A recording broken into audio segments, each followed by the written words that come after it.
So hello and welcome back to this special session of ICT virtual classroom. ICT virtual classroom के इस session में आप सभी dear students का एक बार फिर से स्वागत करता हूं। मेरा नाम है Rajesh Chamola, teacher physics ICT virtual classroom Dehradun से। और इस सेशन में हम लोग बात करने वाले हैं क्लास 11th के फिजिक्स सब्जेक्ट के ऊपर, कक्षा 11 विषय भौतिक विज्ञान के ऊपर।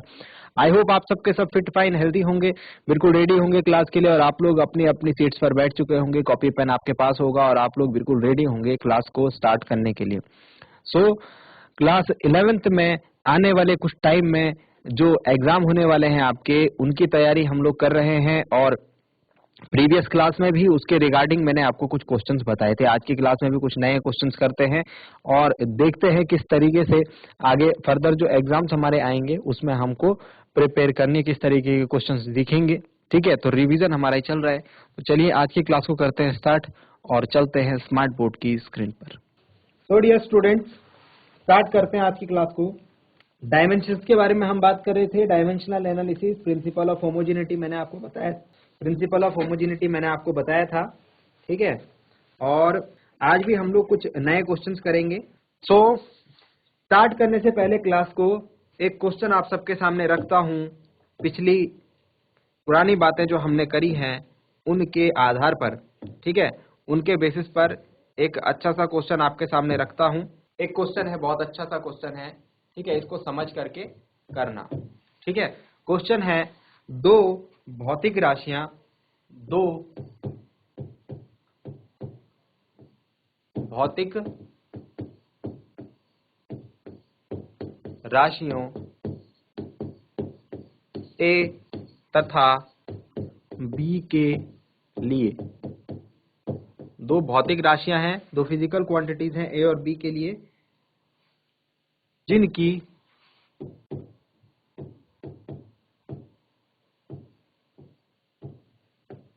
विमा असमान है, जिनकी विमा क्या है, असमान है, जिनकी डायमेंशंस क्या है, डिफरेंट है।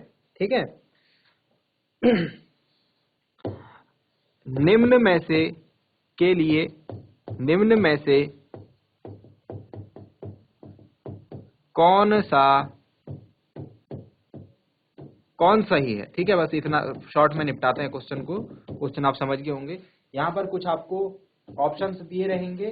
ठीक है, मैं 4 ऑप्शन आपको दे रहा हूँ और चारों ऑप्शन में से सोच समझ के बताइए कि सही है। तो ऑप्शन हमारे पास सही कौन सा है। ठीक है, ऑप्शन है पहला a प्लस बी, दूसरा है a माइनस बी, तीसरा है a इंटू बी और चौथा है a डिवाइडेड बाई बी। चलिए, तो क्या बोला गया है आपसे कि दो ऐसी भौतिक राशियां हैं जिनकी विमाएं असमान हैं, डिफरेंट डायमेंशंस हैं। ठीक है, और उनके लिए आप निम्न में से कौन सा ऑप्शन जो है, जो मैथमेटिकल ऑपरेशन है, उनके बीच में प्लस कर सकते हैं या माइनस कर सकते हैं, है ना। ये सारी चीजें आप बताइए जरा कि कौन सा सही है या गलत है ना। तो हमने बात करी है कि इनमें से अगर मैं बात करूं तो यहां पर दो फिजिकल क्वांटिटीज को कल बताया था, जोड़ा या घटाया सिर्फ तभी जाता है जबकि इनकी विमाएं समान हो। a प्लस बी और a माइनस बी मैं कब कर सकता हूं, जब a व b की विमा समान हो। ठीक है, अब देखो क्या दे रखा है क्वेश्चन में हमको कि विमाएं क्या है, असमान है। विमाएं क्या है, असमान है, इसीलिए मैं मल्टीप्लाई और डिवाइड दोनों ऑपरेशन इसमें कर सकता हूं। ठीक है, समझ में आए। तो दो सही आंसर हैं इस क्वेश्चन के। कितने सही आंसर हैं, दो सही आंसर हैं। ठीक है, समझ में आया। तो इस तरीके से आपको ये बातें जो है ध्यान रखनी है। चलिए अब आगे बात करते हैं, हम लोग कुछ नई चीज आज सीखते हैं। ठीक है, और आज हमको जो बात करनी है वो करनी है डायमेंशनल एनालिसिस के ही एक नए क्वेश्चन है। ठीक है, और कुछ नए क्वेश्चन हैं डायमेंशनल एनालिसिस का। हम आज करेंगे वो वाला पार्ट जिसमें हम क्या करते हैं, डिराइव करते हैं फॉर्मूला को, टू डिराइव फॉर्मूला या फिर to derive relation among, to derive relation among various physical quantities, various physical quantities यानी विभिन्न भौतिक राशियों के मध्य संबंध व्युत्पन्न करना, है ना। तो विभिन्न भौतिक राशियों के मध्य संबंध व्युत्पन्न करना, ठीक है। चलो तो एक क्वेश्चन लेते हैं और क्वेश्चन के हेल्प से ही हम लोग समझते हैं कि इसमें हमको काम क्या करना है, ठीक है। क्वेश्चन की मदद से ही समझते हैं कि काम क्या करना है। फिर एक क्वेश्चन मैं कराऊंगा, एक क्वेश्चन आप खुद से फिर करना। देखो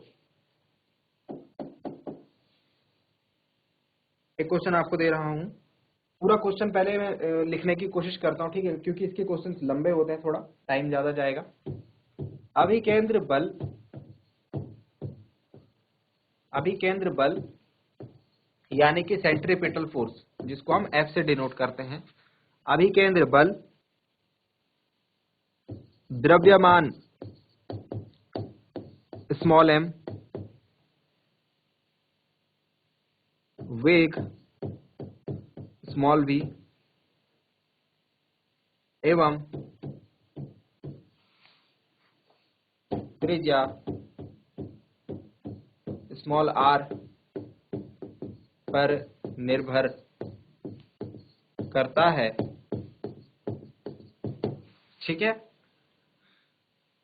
तो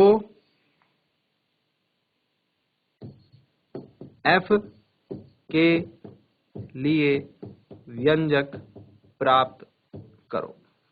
ये क्वेश्चन मैंने बहुत शॉर्ट करके, बहुत स्किप करके लिखा है, बट जो इंपॉर्टेंट चीजें हैं वो यही है जिस पर हम अपना क्वेश्चन स्टार्ट करेंगे। क्वेश्चन में हमें दिया हुआ है कि कोई पार्टिकल है, कोई क्या है, पार्टिकल है, एक कण है।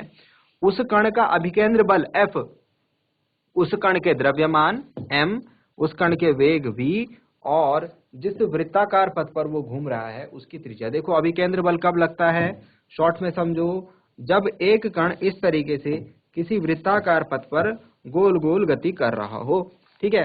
तो इस कण का कुछ द्रव्यमान होगा m, इसका कुछ वेग होगा जिससे ये घूम रहा होगा v, और इसका जो इस वृत्तीय पथ की जो त्रिज्या है स्मॉल r, इन सारी बातों पर डिपेंड करेगा हमारा क्या, अभिकेंद्र बल। ये क्वेश्चन में कह रहे हैं, ठीक है। अब हमसे क्या बोला कि रिलेशन दे दिया, F का संबंध किस किस से है, M से, V से और R से। आपको बोला कि इनके बीच में जो है आप फॉर्मूला डिराइव करके दिखाइए, ठीक है।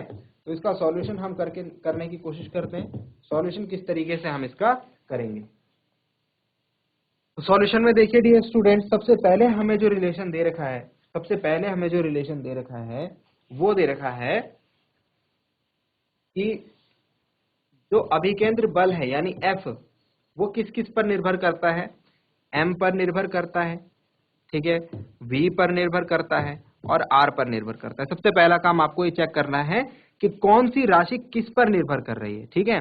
तो F जो है M V R पर निर्भर कर रहा है। जो डिफरेंट फिजिकल क्वांटिटीज यानी कि M V R आपने यहाँ पर लिए हैं, आप उनके पावर लेंगे A B C। ये तरीका बता रहा हूं मैं क्वेश्चन को करने का, और ये इन पर निर्भर करता है। तो क्या मैं इनके लिए ये अनुक्रमानुपाती का चिन्ह लगा सकता हूं? बिल्कुल लगा सकता हूं, क्योंकि अनुक्रमानुपाती का मतलब होता है क्या कि एक राशि दूसरी राशि पर निर्भर कर रही है। तो ये F जो है ये इन तीनों पर निर्भर कर रहा है, इन तीनों पर डिपेंड है, इसीलिए मैंने यहाँ पर प्रोपोर्शनैलिटी का साइन लगाया है। पहली बात समझ में आई, ठीक। नेक्स्ट चीज जो है वो हम सभी जानते हैं, वो आपके से समझना इजी होगा, क्या कि जब हम अनुक्रमानुपाती का चिन्ह हटाते हैं तो एक नियतांक लगाते हैं। यहाँ भी हमने प्रोपोर्शनैलिटी का साइन हटाया है और एक कांस्टेंट लगाया है, जहाँ k क्या है, एक नियतांक है, एक अनुक्रमानुपाती नियतांक है, प्रोपोर्शनैलिटी कांस्टेंट है, ठीक है। इतनी बात समझ में आ गई। ये दो लाइन आई होप आपको समझ में आई होंगी, क्योंकि ये काम हर एक क्वेश्चन में हमको सेम रखना है। इसके बाद आएगा मुख्य स्टेप, ठीक है, जहां पर कि आप में से कुछ बच्चे डर के भाग जाएंगे और कुछ बच्चे कर लेंगे। डर के कौन भागेगा? जिसको याद नहीं होगा डायमेंशन। तो इसके बाद का काम है डायमेंशंस याद रखना। इसके बाद का क्या काम है भाई? डायमेंशंस याद रखना। आपको जो भी इसमें राशियां आ रखी हैं, जो भी फिजिकल क्वांटिटीज इसमें आ रखी है, आपको पता होना चाहिए कि उनकी डायमेंशन क्या है, उनकी विमाएं क्या है, आपको ये पता होना चाहिए। तो कौन कौन सी भौतिक राशि आ रखी है भाई? F आ रखा है, M आ रखा है, V आ रखा है, R आ रखा है। इन सब की आपको डायमेंशन पता होनी चाहिए। चलिए सबसे पहले F की विमा देखते हैं। F क्या है? बल। बल की विमा हमें याद रखनी है, ठीक है। देखो मैंने बोला था सारी याद नहीं करनी है, कुछ याद करनी है और कुछ के फॉर्मूले याद रखने हैं, ठीक है। तो सारे के सारे डायमेंशन याद करने की बहुत ज्यादा नीड नहीं है, कुछ याद करनी है, जिसमें से बल भी एक है। बल को आपको याद रखना है। बल की जो डायमेंशन होती है वो होती है MLT-2। इसके बाद यहाँ पर बचा M। M की क्या डायमेंशन होती है? M क्या है? द्रव्यमान। द्रव्यमान की डायमेंशन होती है सिंपल M।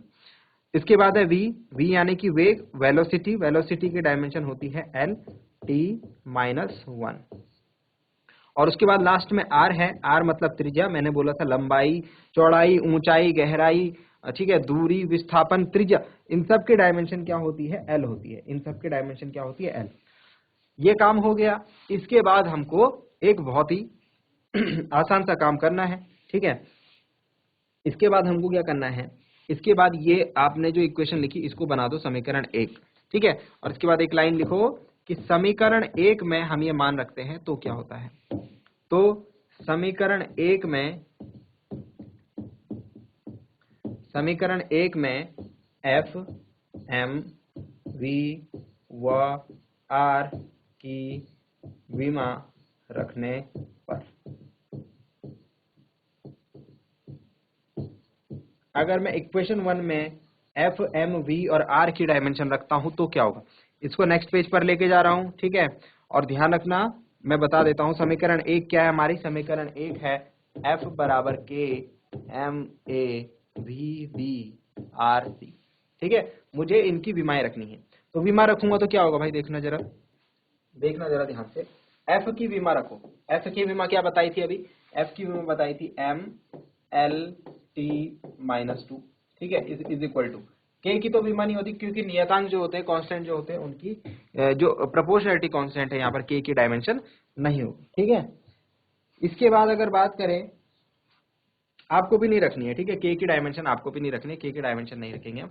M की डायमेंशन रखते हैं। M की डायमेंशन हो जाएगी M और उसकी पावर में A है। V की डायमेंशन क्या थी? V की विमा पीछे लिखी हमने LT-1 और उसकी पावर में B है। और R की डायमेंशन क्या थी भाई? L और उसकी पावर में क्या हो जाएगा? C आ जाएगा, ठीक है। ये काम करने के बाद ये लेफ्ट हैंड साइड तो ऐसी रहेगा, ठीक है। इसको मैं 1 लिख देता हूँ, क्योंकि इनकी पावर में कुछ लिखा हुआ नहीं है। जिसकी पावर में कुछ ना लिखा हो उसकी पावर में 1 लिख देते हैं।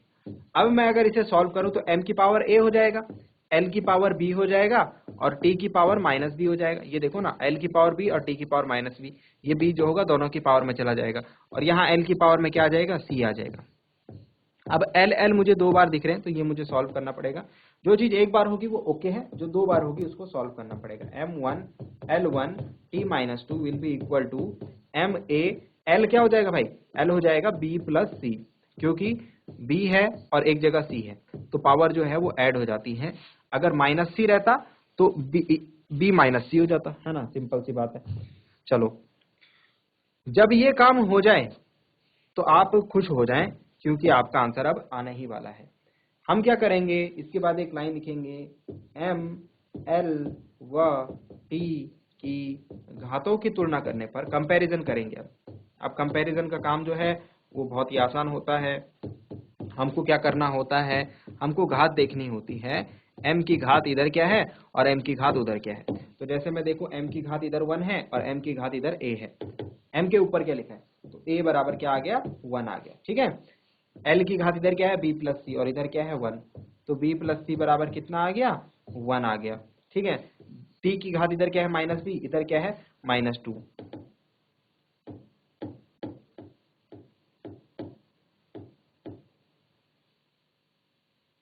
B plus C is equal to क्या आ रहा था? 1।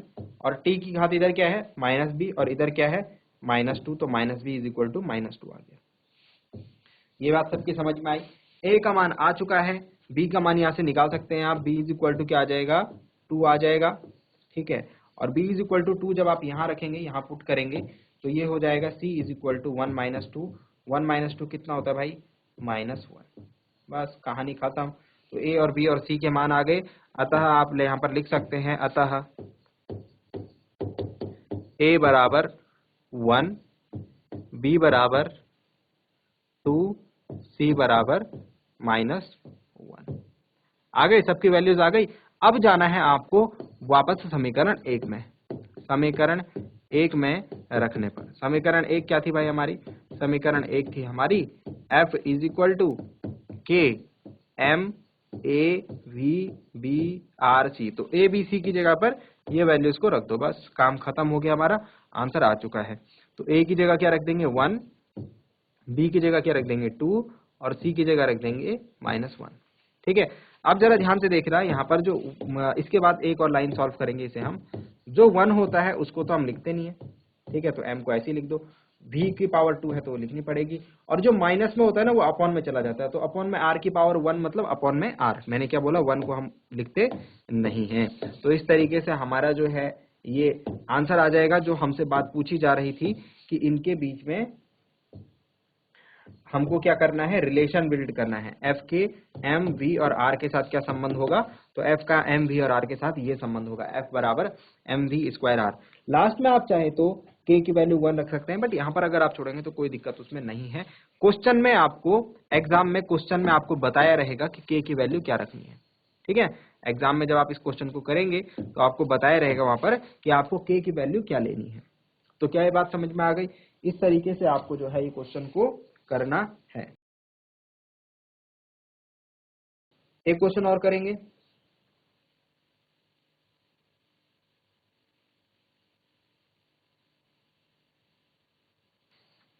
देखिए, इस क्वेश्चन में मैं पहले वाली जो इक्वेशन है वो आपको बना के दे रहा हूं, ठीक है, बाकी पूरा क्वेश्चन लिखते नहीं हम, ठीक है, समझ तो आप गए। क्वेश्चन में हमको क्या दिया रहेगा कि कौन सी क्वांटिटी किस किस क्वांटिटी पर डिपेंड कर रही है, कौन सी क्वांटिटी किस किस क्वांटिटी पर डिपेंड कर रही है, ठीक है। तो यहाँ पर दे रखा है हमको एफ जो है यानी कि बल जो है वो निर्भर करता है ए पर, इसके अलावा वी पर और रो पर। तो इसकी पावर ए लिख देंगे, इसकी पावर बी लिख देंगे, इसकी पावर सी। फर्स्ट वाली जो लाइन है यहाँ पर देखो, यहाँ जो फर्स्ट वाली लाइन थी इसके पहले ही क्वेश्चन लिखा हुआ था, यहाँ पर मैं क्वेश्चन नहीं लिख रहा हूँ, ये फर्स्ट वाली लाइन आपको बता रहा हूँ सीधा, ठीक है। चलो, जहां जहां पर जहां एफ का मतलब तो क्या है भाई, बल है, ए का मतलब क्या है, क्षेत्रफल, एरिया, ठीक है, वी का मतलब है वेग, और रो का मतलब है डेंसिटी, घनत्व, ठीक। अब आपसे बोला जा रहा है कि बताइए एफ की क्या वैल्यू होगी, तो सॉल्यूशन इसका स्टार्ट करते हैं, ठीक है। सॉल्यूशन में हम क्या करेंगे, सॉल्यूशन में हम बेसिकली जो पहले हमने काम करा था वही करेंगे। हम सबसे पहले एफ इज इक्वल टू लिखेंगे के ए की पावर ए, बी की पावर बी और रो की पावर सी, ठीक है। सबसे पहले हम ये काम करेंगे और इसको बना देंगे इक्वेशन नंबर 1, समीकरण नंबर 1। यहाँ बीच में खींच देंगे लाइन क्योंकि अभी हमको ज्यादा स्पेस की जरूरत पड़ने वाली है, तरीके से, ठीक है। अब चलते हैं आगे, और नेक्स्ट काम क्या बताया था आपको, डायमेंशंस, इनकी विमाएं आपको याद होनी चाहिए, तो मैं इनकी विमाएं बता देता हूं, है ना। बल की विमा हमेशा आप याद रखने की कोशिश करना, एम एल टी -2, क्योंकि बहुत जगह जो है क्वेश्चन जो है बल की विमा से संबंधित आता है ना, उसके डायमेंशन हमको पूछी रहती है, तो वो हमको याद करनी जरूरी है। अच्छा, क्षेत्रफल क्या होता है, लंबाई गुणा चौड़ाई, तो एल स्क्वायर हो जाएगा, क्योंकि लंबाई की विमा भी एल और चौड़ाई की विमा भी एल, तो एल स्क्वायर। वेलोसिटी यानी वेग की विमा अभी अभी बताई थी, एल टी -1, और घनत्व बराबर क्या होता है भाई, द्रव्यमान बटे आयतन, तो द्रव्यमान की विमा एल और आयतन की विमा एल क्यूब होता है, लेकिन बटे में है आयतन तो इसीलिए एल की विमा एल -3 हो जाएगा। इस तरीके से अगर आपको फॉर्मूला याद रहा ना तो डायमेंशन आप खुद से भी बना सकते हैं, ठीक। चलिए अब आगे बढ़ते हैं, क्वेश्चन को सॉल्व करते हैं। डायमेंशन रख देते हैं, विमाएं रखने पर, विमाएं रखो आप, तो एफ की विमा रख दो इधर, एम एल टी -2, के की विमा नहीं रखते, ए की विमा रखो, ए की विमा है एल स्क्वायर, उसकी पावर क्या है, ए है। बी की विमा रखो, एल टी -1, उसकी पावर बी है, और रो की विमा रखो एम एल -3 और उसकी पावर सी, ठीक। चलो अब आगे बढ़ते हैं, M L T -2 is equal to देखो भाई, एल की पावर, अब सॉल्व करो इसे, एल की पावर कितना आएगा, 2a आएगा सबसे पहले वाले से। उसके बाद एल टी माइनस वन की पावर b है तो b दोनों के साथ चला जाएगा, एल की पावर b हो जाएगा, t की पावर माइनस b हो जाएगा। माइनस वन इंटू बी कितना होता है, माइनस b, ठीक है। m l माइनस थ्री, तो m की पावर c, l की पावर माइनस थ्री सी, ठीक है। अब जो सेम दिख रहे हैं उनको हमको कैलकुलेट करना होता है। इनकी पावर में कुछ नहीं लिखा हुआ इस तरफ, तो 1 1 लिख दो, ठीक है। इधर क्या हो जाएगा भाई, m पहले लिखो तो m की पावर c है, l लिखेंगे बाद में, तो l की 3 पावर है, 2a है प्लस b है माइनस 3c है, तो l की पावर इस तरीके से हो जाएगी। और t की पावर क्या बची, सिर्फ माइनस b बची। तो m की पावर c, l की power 2a plus b minus 3c, और लास्ट में t की पावर माइनस b, सब लिख दिया हमने। इस तरीके से आप चेक भी कर सकते हैं, ठीक। अब क्या करना है, घातों की तुलना करनी है। घातों की क्या करनी है भाई, तुलना करनी है। तो आप लिखेंगे घातों की, m l व t की घातों की तुलना करने पर, on comparing powers of m l and t। घातों की तुलना करने पर हमको मिलता है c इज इक्वल टू 1, क्योंकि m की घात में जो लिखा हुआ है वो हमने कंपेयर करा, c is equal to 1। l की पावर में थोड़ा लंबा लिखा हुआ है इस time, 2a plus b minus 3c is equal to 1, और t की पावर में क्या लिखा हुआ है, माइनस b, और इधर क्या लिखा हुआ है, माइनस 2, तो minus b is equal to minus 2 हमको देखने को मिलता है, ठीक है। दोबारा से लिख लेते हैं इस लाइन को, थोड़ा सा स्पेस कम है। c is equal to 1, 2a plus b minus 3c is equal to 1, और minus b is equal to minus 2, ठीक है। ये तीन हमने यहाँ पर वैल्यूज लिख दी। c की वैल्यू मिल गई, b की वैल्यू सीधा सीधा 2 हो जाएगी, क्योंकि minus b is equal to क्या भाई, माइनस 2 है, तो b इज इक्वल टू क्या हो जाएगा, 2। b और c की वैल्यू इसमें रखो, 2a plus 2 minus 3 into c की वैल्यू 1 इज इक्वल टू 1, तो यहाँ आ जाएगा 2a plus 2 minus 3 is equal to 1, 2a minus 1 is equal to 1, 2a is equal to 1 plus 1, 2a is equal to 2, a is equal to 2 by 2, a is equal to 1, मतलब a की value क्या आई यहाँ पर, 1 आई। जल्दी से इसे note down कर लो, मैं मिटा रहा हूँ इसे, ठीक है। a की वैल्यू क्या आई यहाँ से, 1 आई। चलो, a की वैल्यू 1 आई, b की वैल्यू 2 आई, और c की वैल्यू 1 आई। ये तीन वैल्यूज हमको यहाँ से मिली, बस यही तो चाहिए था। तो a और b और c की वैल्यू रख देते हैं इक्वेशन नंबर 1 में, समीकरण 1 ये रही। इसमें रखने पर, समीकरण 1 में रखने पर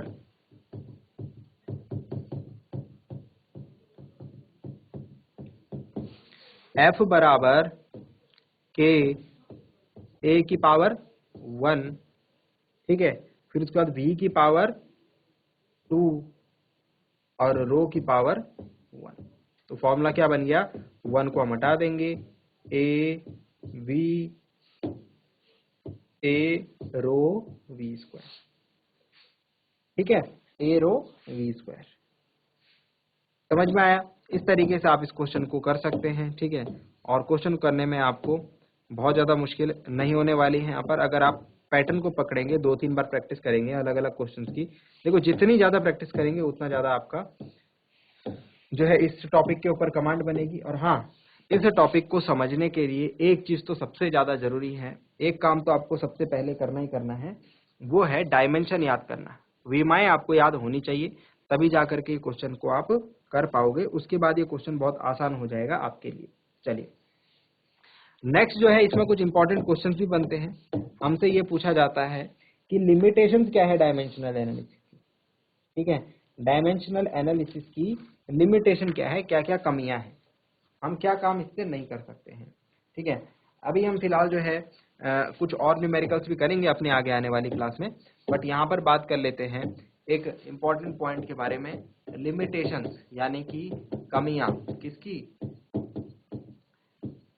ऑफ डायमेंशनल एनालिसिस।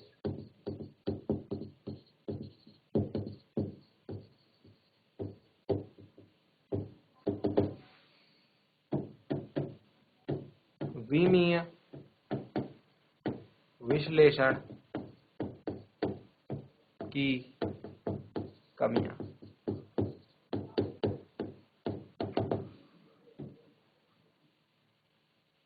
विमीय विश्लेषण की कमियां।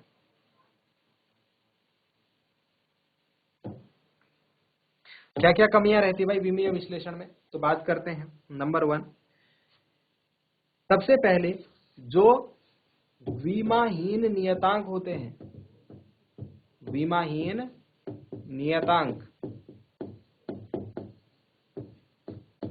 डायमेंशनलेस कांस्टेंट, जो विमाहीन नियतांक होते हैं उनकी वैल्यू ये नहीं बता सकता, का मान या फिर वैल्यू ये नहीं बता सकते हम विमीय विश्लेषण से।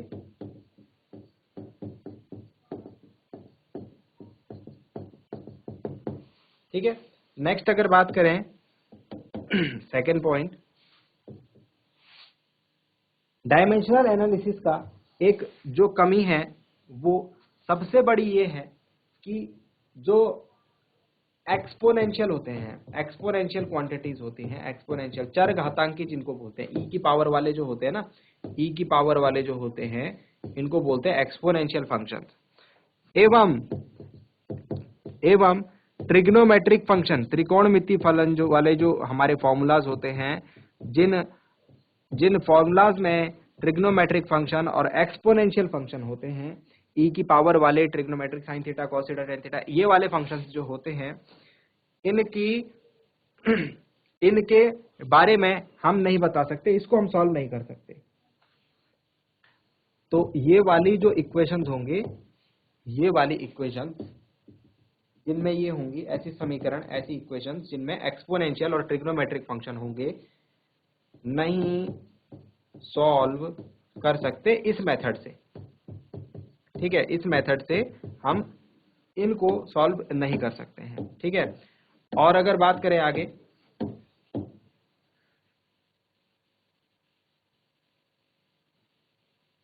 तीन से अधिक,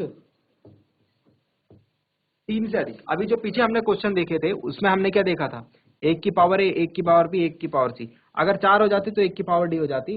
तो ये 4 पावर वाले जो है, 4 क्वांटिटीज पर अगर कोई राशि डिपेंड है, 4 भौतिक राशियों पर कोई राशि निर्भर है, ठीक है, तो वो रिलेशन हम लोग नहीं यहां पर सॉल्व कर सकते। तो 3 से अधिक भौतिक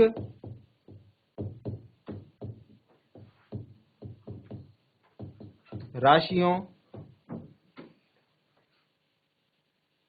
वाली समीकरण, समझ रहे हो ना, को नहीं सॉल्व कर सकते इस मेथड, उस पर ये अप्लाई नहीं होता, समझ रहे हो। ठीक है, और लास्ट जो है ये, अगर हमने इस मेथड से किसी को सॉल्व कर भी दिया, किसी इक्वेशन को सॉल्व कर भी दिया, तो भी वो एग्जैक्ट सॉल्यूशन या फिर ट्रू सॉल्यूशन नहीं होता, तो भी वो क्या नहीं होता, एग्जैक्ट सॉल्यूशन या ट्रू सॉल्यूशन नहीं होता। तो सिर्फ ये क्या चेक कर सकता है कि विमीय रूप से डायमेंशनली करेक्ट कौन सी इक्वेशन है या नहीं है, चेक कर सकता है ओनली।